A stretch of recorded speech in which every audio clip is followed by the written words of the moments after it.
now present George Edwards in Frankenstein.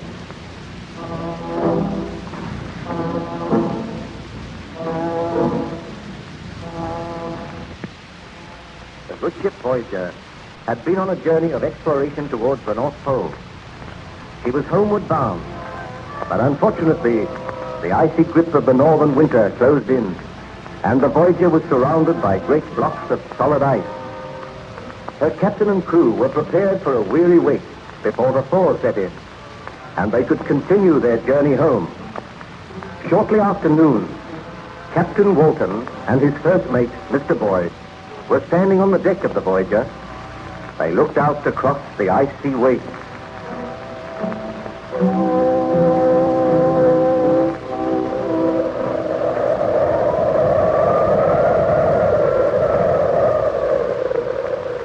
Well, Mr. Boyd, I think we will be here for quite a considerable time yet. There's no sign of the thaw setting in. The trouble is to keep the crew occupied, Captain. And they're beginning to grumble a good deal already. Well, give them as much work as you can.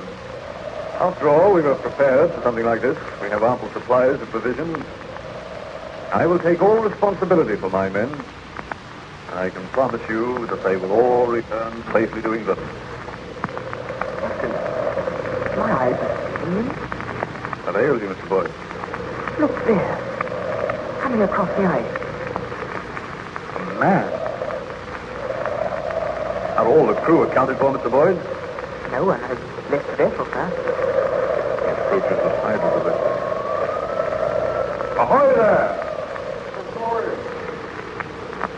The ship here. No, I must be dreaming. This is another signal of my tortured brain. I can assure you this is a ship. Give orders for the strangers to be helped aboard, Mr. Boyd. Aye, sir. What ship is this? Whither are you bound? My men are coming to help you aboard now, sir. Bring him up that rope ladder. Steady there.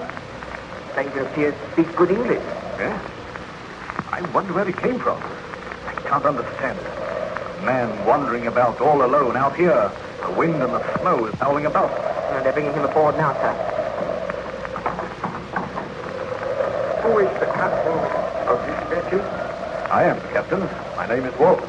I fear is this vessel bound? We have been on a voyage of exploration towards the North Pole. We commenced our journey homeward. The ice closed in on us. We are staying here until the thaw sets in. May I crave your hospitality and shelter?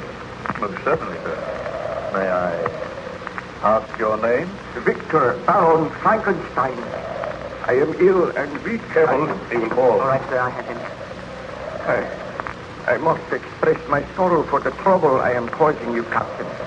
But I am seeking shelter. Then my quest must go on. I must always go on. I cannot die till I find that evil, that demon, which I unloosed upon the world. You speak strange words, sir.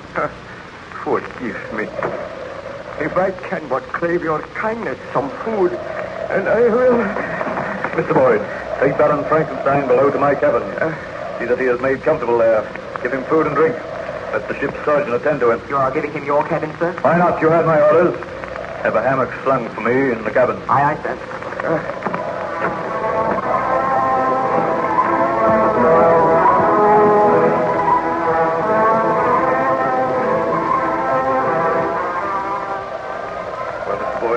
How does the stranger progress? We put him to bed, sir. He slept for quite a long time. He seems better now, but I think his mind is rambling. Why do you say that? Well, ever and anon he speaks of some demon, some fearful monster. He peers through the porthole. We had to use force on one occasion to persuade him to return to his bed. Strange. Perhaps his wanderings have deranged his mind. Do you think it is safe to leave him without a guard? Do you think we should take the precaution of locking your daughter? He appears to be a gentleman.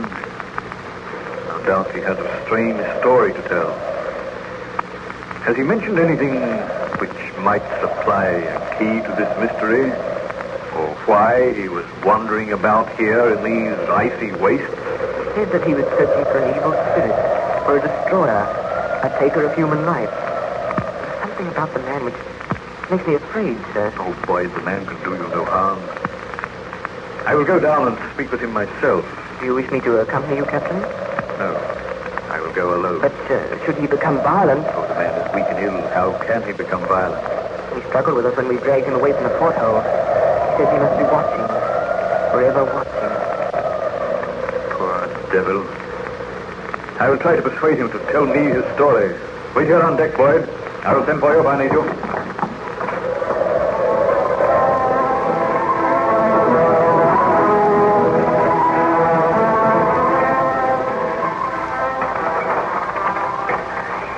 Pardon my intrusion, Baron Frankenstein.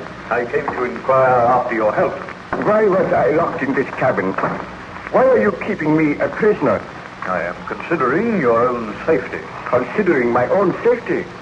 I tell you, sir, my life means nothing to me. I wish to repair the great wrong which I have done. My friends, my family, they have all been murdered. And I am the murderer. You know not what you say.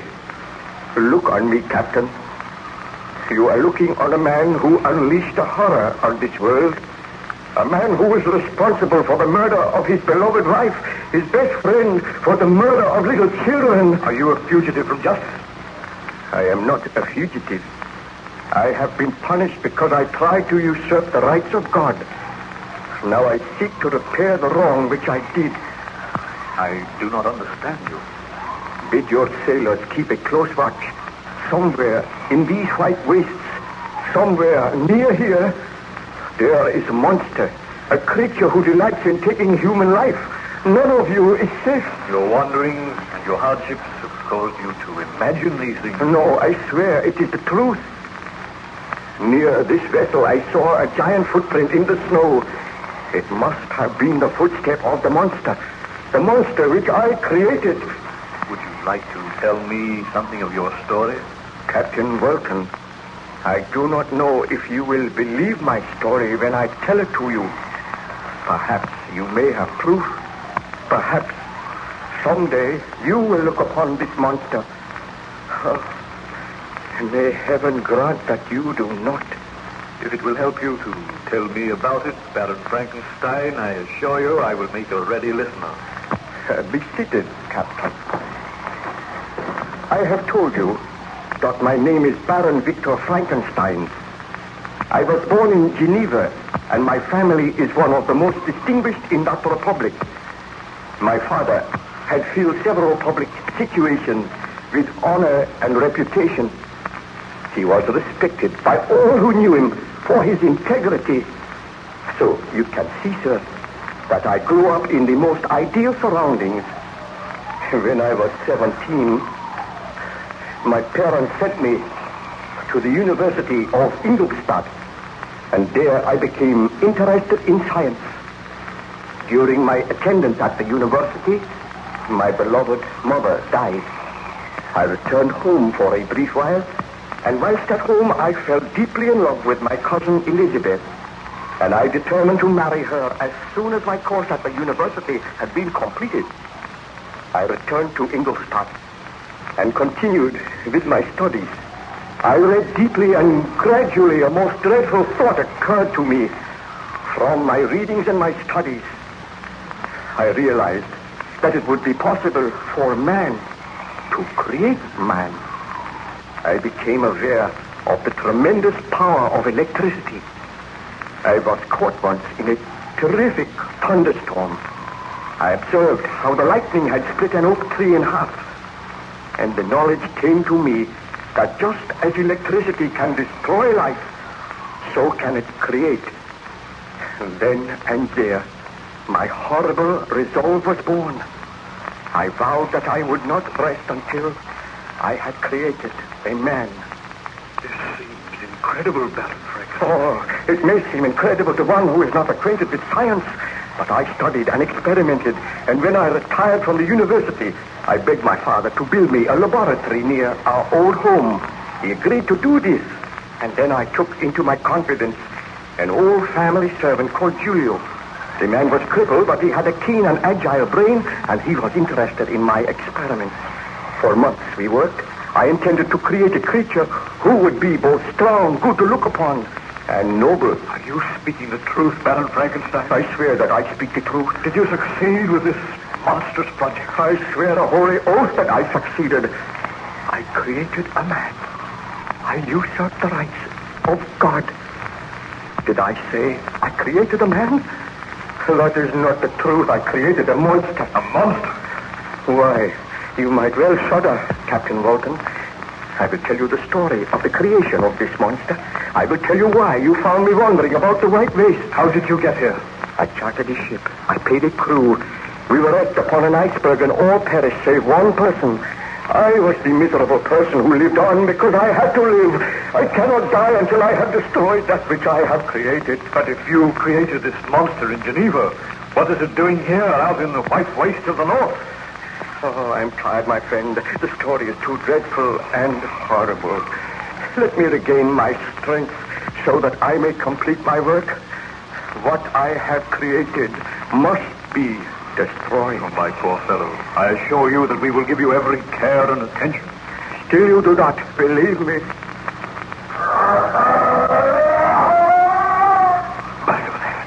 What was that? The monster, it is here, aboard the vessel. That was the most ghastly laugh I have ever heard. Open that door. Let me complete my work now. Did you hear that? Stand aside. No, we shall not open this door. Mr. Boyd! Mr. Boyd! Come there at once and bring a pistol with you!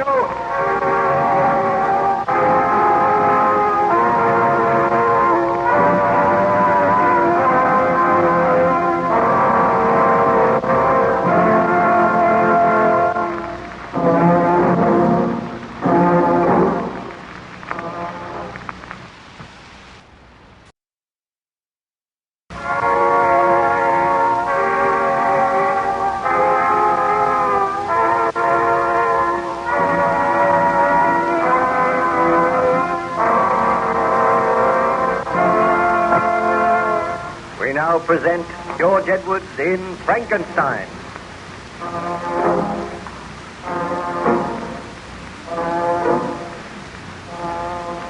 The good ship Voyager was held fast in the northern ice pack. The captain and crew were astonished when a stranger came staggering across the ice and asked for shelter. This stranger was Baron Victor Frankenstein. He was placed in the captain's cabin, and then he commenced to tell his story. Shortly afterwards, however, a ghastly laugh was heard outside the cabin door. Frankenstein weakly attempted to get out of bed, but the captain pushed him back and called to the first officer to come to his aid.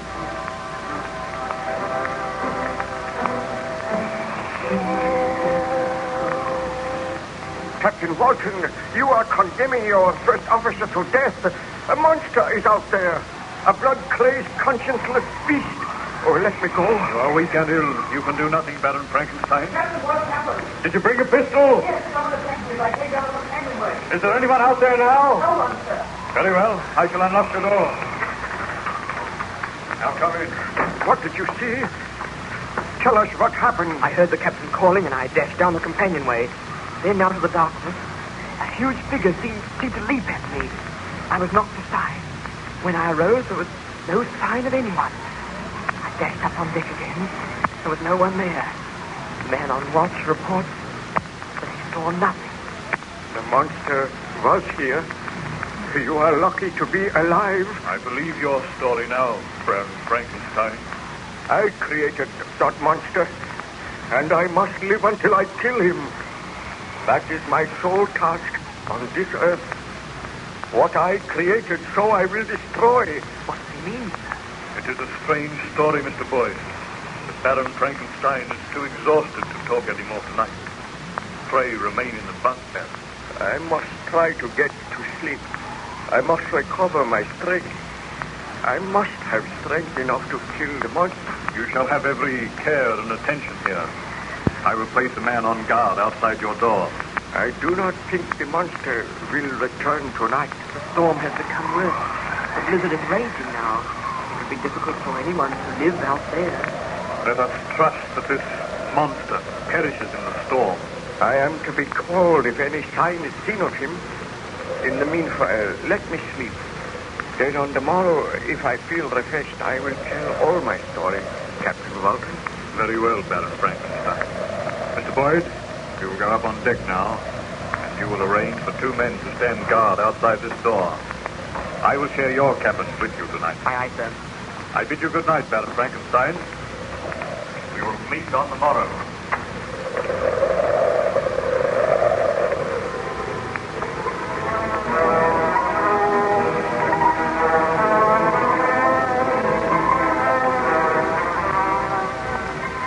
The surgeon tells me that you seem much better today, Baron Frankenstein. Yes, Captain, I feel much better. Was there any sign of the monster during the night? Nothing was seen. Please be seated. I know that you are interested in my story and you are puzzled by these strange happenings. I am extremely puzzled. Well, I told you that after I left the university, my father built a laboratory near our house. Each day I used to spend hours in this laboratory working with my servant Julio. Day after day, I read and studied so that my great experiment would be a success. Sometimes by night, Julio and I would visit graveyards to exhume freshly buried bodies. I was going to make a man, and the creature of my making was to be beautiful. I slaved and labored, neglecting my family and my friends, neglecting my fiancée, Elizabeth.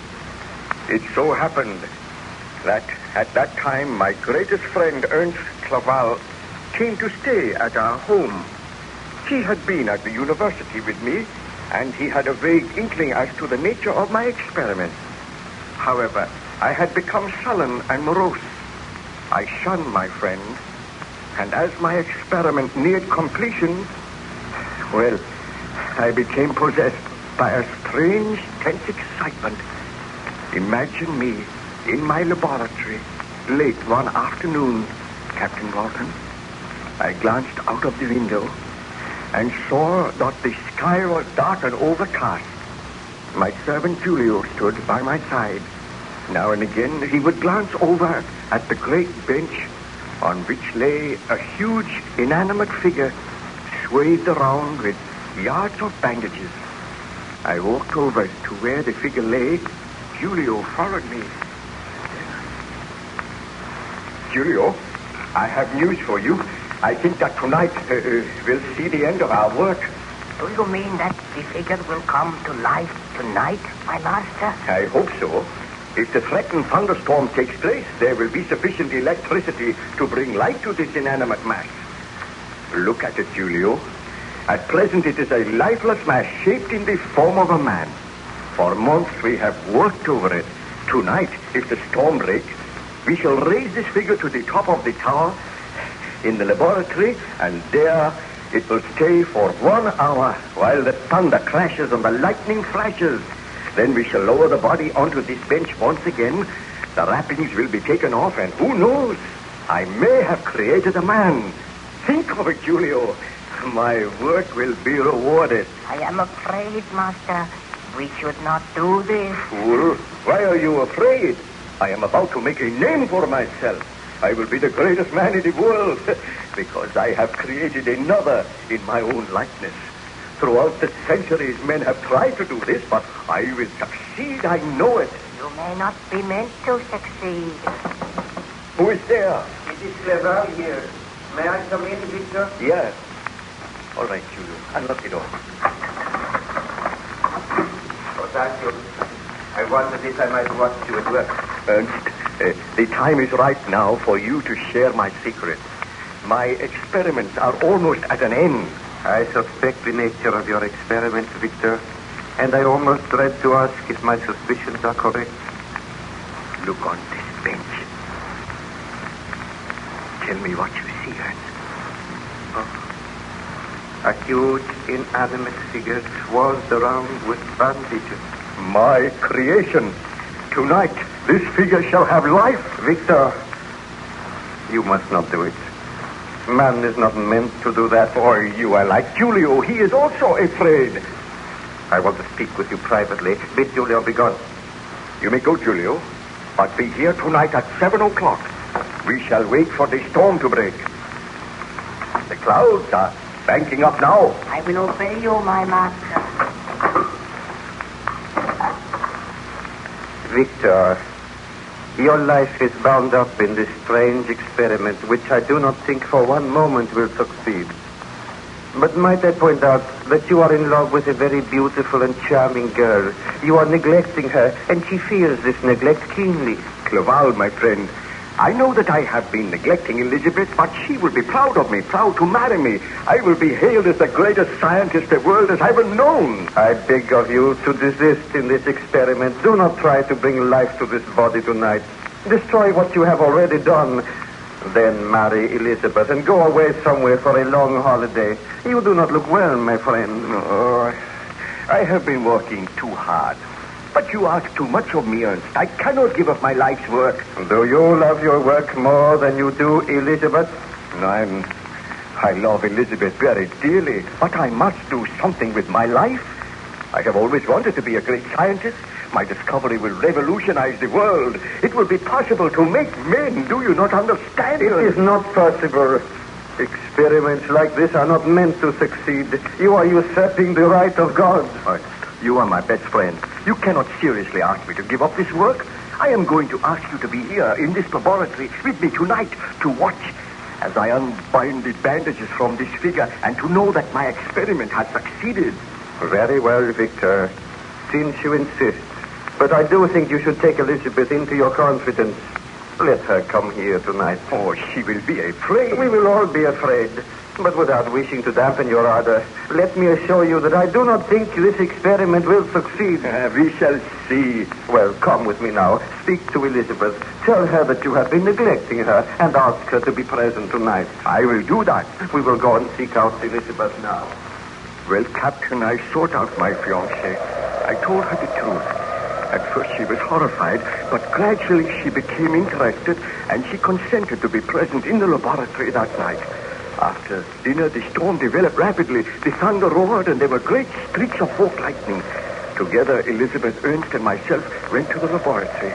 There we found Julio awaiting us, and I led the way to the bench on which lay the inanimate figure. When we reached the bench... Well, my friends, I feel that you are about to witness one of the most extraordinary things in the annals of the world's history. Before you see a great inanimate figure entirely covered in bandages. By means of pulleys, Julio and I will raise that figure to the top of the tower, where it will remain for an hour. Then we will lower it, and I think the figure will have life. No, you cannot do it, Victor. You must not. I am afraid. Elizabeth, you said you had confidence in me. Will you promise me this, Victor? If the experiment is a failure, will you marry me and let us go away together? Never attempt to do this again. It is madness. I promise that if the experiment is a failure, I will discontinue all attempts. Now, does that satisfy you, Elizabeth? It does. Oh, do not worry, Elizabeth. I feel sure that this experiment cannot succeed. You hope it does not succeed, Ernst, but we shall see. The storm is at its height now. Come, Julio. Help me to place the body on the lift. Now, careful. Roll it over. Victor, I beg of you, do not do it. Quiet, please. Now, Julio, pull the ropes and I will assist you. Pull. See, my friend, the body is going up to the tower. There it will be exposed to the full fury of the storm. Watch. The lightning frightens me. But this is a dreadful storm. The body is in place now. It will remain there for an hour. We must be patient. We will wait here. And in an hour's time, I will lower the body, unwrap the bandages, and perhaps I will have creation. Please proceed, Baron Frankenstein. Tell me what happened. I can tell you no more today, Captain. I am weary now, and the memory of the past upsets me. Please be patient. I will be patient. I will leave you to rest now, but I will return later, anxious to hear the remainder of your story.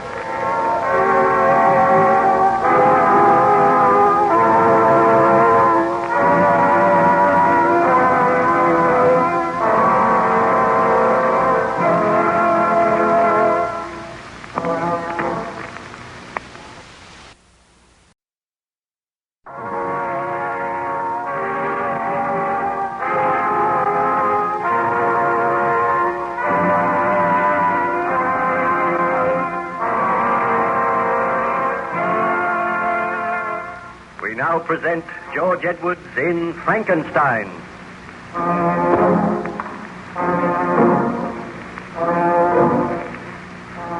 Baron Frankenstein had taken refuge on the ship Voyager, which was icebound somewhere near the North Pole. The Baron was weak and ill, and the captain and his officers did their best to restore him to health. Gradually, he told them his story, and he explained to the captain of the attempts he made to create a man.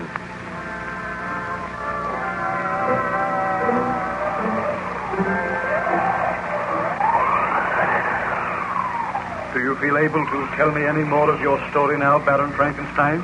Somewhere out in those wide wastes, there is something which must be destroyed. The thought of it is driving me mad. If only I could regain my strength. If only I could continue my quest. Please do not distress yourself. The surgeon tells me that you are making an excellent recovery. I want to hear about your great experiment. Well, I told you how my fiancée, Elizabeth, and my friend Ernst Claval and myself waited in the laboratory during the violent thunderstorm, while up above us, exposed to the full fury of the storm, lay the lifeless body which I had made. For a full hour, we watched, and everyone seemed to be agitated. My servant Julio crouched in a corner, and ever and anon cast fearful glances up above. At last the hour passed, and I motioned to Julio to move over towards the pulley. Ernst and Elizabeth followed me, and I said, "Come, Julio. The body has been there for a full hour now. It is time to lower it." My hands are trembling with excitement, for soon I shall know whether I have created a man. Stop. I make one more appeal to you, Victor. Do not proceed with that experiment. When you bring that body down, I beg you to destroy it. After experimenting on it for months and months? Oh, what you ask is too much. I also add my pleas to those of Elizabeth. Well, I must turn a deaf ear to your pleas. Help me with this pulley, Julio. I will, my master, but I am afraid the devil stalks abroad tonight. Ah, that is nonsense. I am a scientist. I am conducting an experiment. Now lower it gently. The storm seems to have abated a little. I seldom remember a worse storm. The thunder is still pealing. It is a fitting night for devil's work. This is not devil's work, Ernst. It is an achievement in the field of science. Now, roll the body off the lift. Come on. Gently, Julio. Over here. Fast hand. Close, all of you. What are you going to do? I'm going to unwrap the bandages. We'll start here. Nothing will happen. Nothing can happen. Oh, I feel that I must pray. Please do not let this creature have life. We should all pray. It is not too late to stay your hand, Victor. Quiet. I feel sure that I am on the verge of success. I am removing the wrappings now.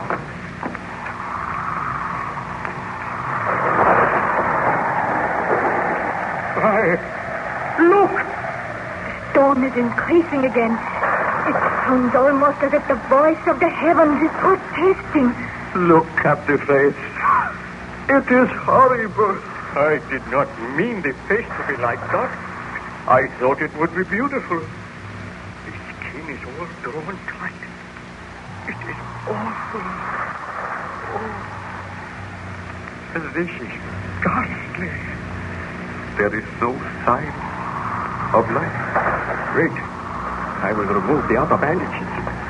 I have never seen such a hideous, bestial face.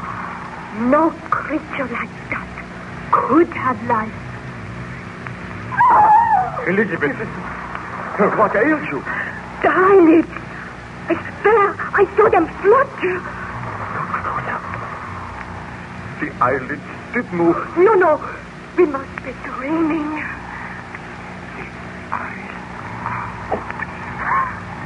The horrible creature is looking at us. No. It has closed its eyes again. Julio, darken the room. The light is too strong. My master, let me take this hammer. Let me destroy the creature. You heard my orders. Lower the lights. I will obey. Look. It is raising one arm. It has life. My experiment has succeeded. I have created life. I am the greatest man the world has ever known. No other man has had such power. Victor, this is too horrible. Destroy it now. Destroy it now would be murder. Although this creature is terrible to look upon, it is a man. It has life. It has feelings just as you and I. Can it speak? Not yet. It must learn to speak, just as we had to learn. That awful noise. What are you going to do, Victor? I was prepared for the success of this experiment. So there is a room all in readiness for my creation. Unlock the door of that room, Julio. I am afraid that we destroy this creature. Come, Julio. You help me to create this man. It is not a man. It is a monster. It is moving. It is struggling into a sitting position. Have you unlocked the door of the room, Julio? I have, my master. Then help me. We will move the creature into its abode. We will lock it in there. It will be your charge until tomorrow, Julio. Remain here in the laboratory. Remain just outside the door. Do not enter the room yourself, and do not let anyone else enter. I will obey. Oh, this is my creation. A man which I made with my own hands. The creature seems to be able to focus its eyes now. It is looking straight at me. Oh, it looks awful. I shall train it myself. Come, take the other arm, Ernst. Let us help it to walk across the room. No, I cannot touch it. There is much I would do for you, Victor, but I cannot touch that monster. I feel that I am going mad. There is no need to be afraid. The creature is helpless. It can barely walk. You help me, Julio. Take the other arm. No, do not make me touch it. Do as I say. Look, I have taken one arm. Now, help it off the bench.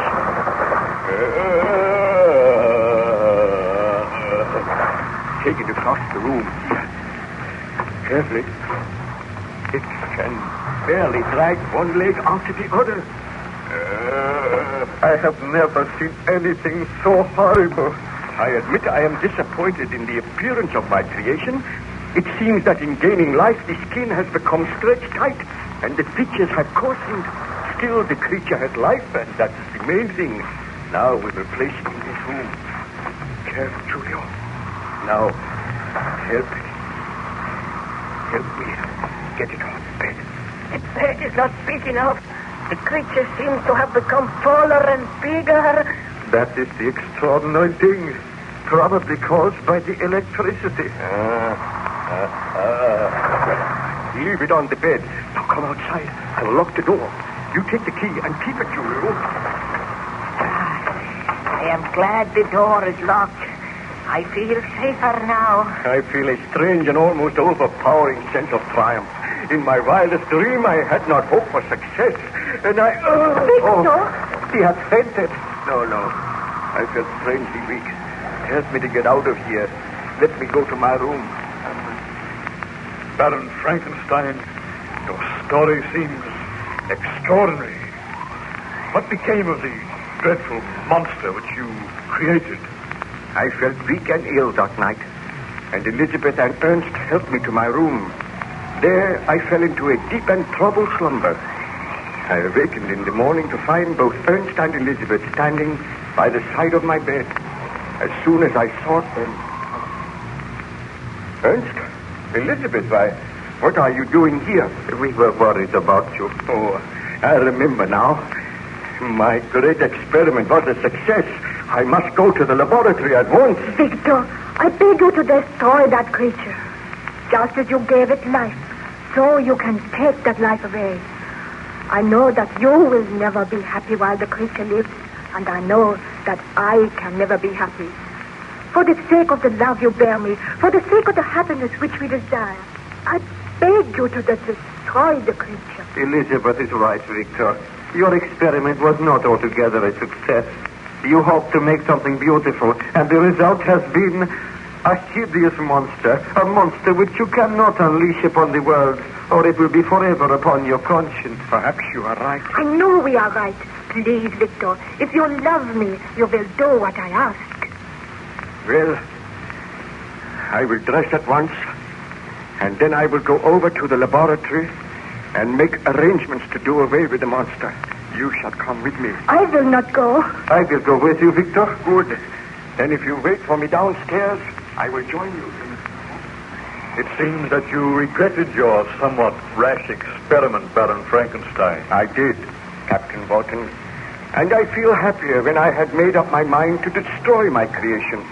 I dressed hastily and went downstairs, where I found Ernst waiting for me. We walked across to the laboratory and entered the room, and then I called for Julio. Julio! Julio! It is strange that he does not answer. I ordered him not to leave here. Look, the door of the room where you put the creature. There is no door there. It is wrenched off its hinges. What could have happened? Look, there in the corner. What is it? Let me see. Why, it is the broken body of Julio. The broken body of Julio? Yes, look for yourself. Oh, this is horrible. Let me look in that room. Is there anyone there? The room is empty. I am too late. The monster has escaped, and in so doing, he has murdered my servant. I have unleashed a horror upon the world. I can speak no more of the matter at present, Captain Morton. The memory of that horror is still too vivid. I beg of you, let me rest now. I will let you rest, Baron Frankenstein. I feel that I have not the right to sleep. I should not rest. But I must regain my strength. Try and sleep now. I will send the ship's surgeon to you, and tomorrow I will come and speak with you again.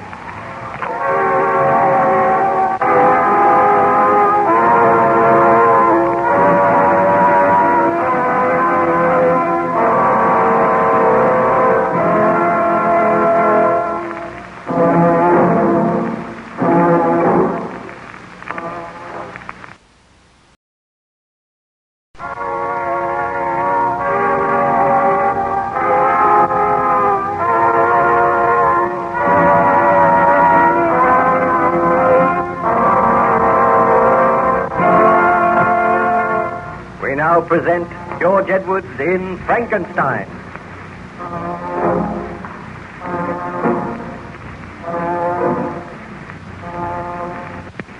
Baron Victor Frankenstein is relating his tragic story to Captain Walton of the good ship Voyager. The vessel is icebound somewhere near the North Pole. Frankenstein is taking shelter there. He told the captain of the creation of the monster and of events leading up to the monster's escape and the murder of Julio.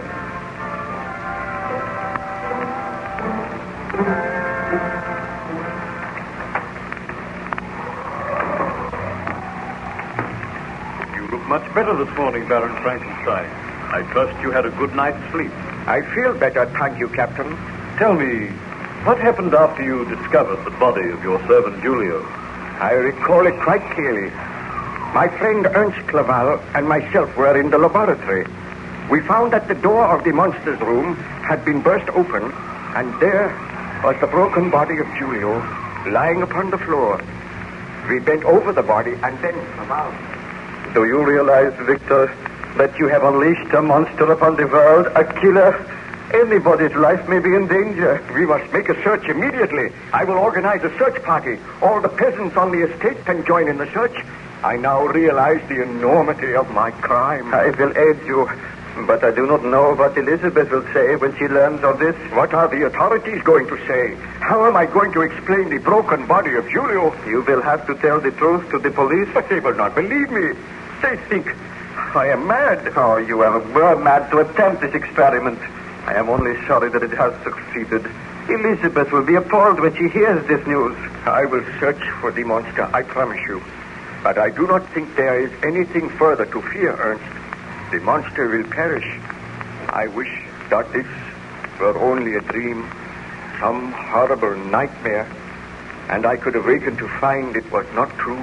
God, Julio's body proves the truth of what has happened. I know, but somehow my fear has vanished. I am going to seek my own happiness now. Oh, how can you talk like that when the monster is at large? The monster will be found. If not, he will perish. Let us go to the tree. Tell me, Did the police succeed in finding the monster, Baron Frankenstein? They did not. The search went on for days, and still there was no trace of the monster. But my hopes were high. I felt sure that the creature had wandered away somewhere in the hills, and there perished from cold and starvation. There came a day when I had almost forgotten the monster, and my experiments, they seemed like some dim dream of the past. I sought out Elizabeth, I feel sure that we will have no further fear of the strange creature for which I was responsible. I am asking you now, will you marry me and come away to England? Let us take a long journey together. But Victor, does your conscience allow you to leave here? Are you sure that nothing further will be heard of this horrible creature? Oh, it is some months since the monster disappeared and nothing has been heard of it. It is safe for me to go now, Elizabeth. How long shall we be away? For at least 6 months. Then we shall return here and settle down in my home. Oh, please say that you will marry me as soon as possible, Elizabeth. There is only one request I have to make of you, Victor. What is it? My sister's child, William, needs a home. His mother is very ill. His father is dead. Can he come and live with us? Well, of course. I am very fond of William. We shall adopt him, and he shall be as our own child. Oh, you are very kind, Victor. Oh, I am just a man in love with a beautiful woman. Now, let us go and tell your father. We will be married very soon, and we shall make all arrangements for our journey to see. Well, Baron Frankenstein, I trust you are not too tired to continue with the story? No, I am just marshalling the facts recalling my happy marriage, those glorious few months in England, and then my return home. How long did you remain in England? For 8 months. We had a delightful holiday there, and I returned to my ancestral home, and my wife and I settled down. During our absence, we had left the child William in charge of a nurse, whom we called Justine. She was an old friend of the family. She had known my wife for years. A few days after our return, Justine approached my wife, and I said, Master William desires that I shall take him out for a walk. Do you think the weather is clear enough, Baroness? Oh, I think the child could go for a walk. What do you think, Victor? By all means, the sun is shining brightly now, although there are clouds on the horizon. Clouds under the horizon. Thick black clouds. I fear there may be a storm. Oh, just such a storm as one... Please, Victor, we agreed never to talk of that. Well, may I take the child for a walk? Yes, just a short walk down to the lake, Justine. Tell me, Justine, do you like the child? Do you think that young Master William shows promise? He is rather a David child, with a very strong will of his own. But I am fairly strict with him. Oh, you must not be too strict with him. Remember, we were all young once. I will remember that, Baroness. All right, take him out now. But do not take him any further down the lake. If there are any signs of an approaching storm, bring William home at once. I will, madame. Tell me, Elizabeth, what do you think of Justine? Oh, I have known her for years, my dear. But you do not seem to like her. She is rather a grim and forbidding woman. Oh, in reality, she has a very kind heart. Come over here, Elizabeth. Look out of the window. What is the matter? Look at those strange black clouds on the far horizon. They fill me with a sense of grim foreboding. Victor! Clouds gathered like that on the day that I created the monster. Victor, do not think about it. The monster is dead. It is 12 months since he disappeared. But is he dead? The body has never been found. Darling, do you not think we would have heard if the monster had still been alive? I suppose so. Did you hear that? Thunder in the distance. Oh, I hope Justine has the intelligence to bring William home before the storm shows signs of breaking. Why am I seized by this nameless fear? That thunder frightened me. Darling, do not think of the past. Let us talk of something else. We know that your friend Ernst is due tomorrow. I hope he stays with us for some weeks. I will be glad to see Ernst again, but in a way he will remind me of the horrors of the past. Oh, you must do your best to forget. You must try and forget that the monster ever existed. I must tell myself that. I created the monster, and now that monster is dead. I will never see it again. Victor. What can I hear? That dreadful sound. Strange, dragging footsteps. The footsteps are approaching this door. Oh, Victor, I am frightened. The footsteps have stopped. Victor, what can it mean? Look, Elizabeth.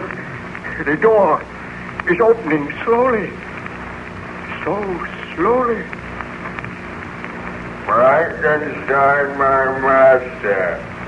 We meet again. The monster. This cannot be. I told myself that the monster no longer exists. It is many months since we have met, my master. And now all that you desire. I can walk. I can move freely. I can think. And I can speak. Where have you been? Living in the woods these many months. Watching other folk. Learning to speak as they speak. And almost dying from intolerable loneliness. I come to make terms with you, my master. Terms? What mean you by that? Victor, he looks too horrible. That awful face. Those long, shambling legs. Tell me if he's not strong. Calm yourself, please, Elizabeth. I am an object of hatred and scorn and derision wherever I go. You did this, Frankenstein. You gave me life, but a life which is filled with misery. All men, all women turn from me. Why did you give me life so that I may suffer? If I had a gun, I would put an end to the life which I gave you. I would destroy you. I do not wish to die. I wish to live. I wish to be happy as other men are. Why? What do you ask of me? You made me. You gave life to me. Now make a mate for me. A woman who may share my life with me. What you ask is impossible. It shall be my mission in life to destroy you. Did you not kill my servant? That matters not. We will talk of this again. I have come to make a bargain with you. Give me a companion, someone to share my loneliness. Why should I not know happiness as others know it? Victor, you must not grant his request. Fear not, Elizabeth. I will never grant it. So be it, Frankenstein. You and yours shall suffer for this. What mean you by that? I killed one man, and I can kill others. And unless you heed my demand, unless you fashion for me a mate, then you and all your family will suffer. I will kill them just as I killed that man. I will kill all who stand in my path. I will leave a trail of death and destruction wherever I go. But I will not kill you. You shall live on until I bend you to my will. The creature shall rule the master. Foul monster. I shall kill you now. That puny American. Victor, be careful. He is not dead. He laid his hands on me, and I hurled him away. Rise to your feet, Frankenstein. I am powerless to destroy the thing which I created. You are powerless.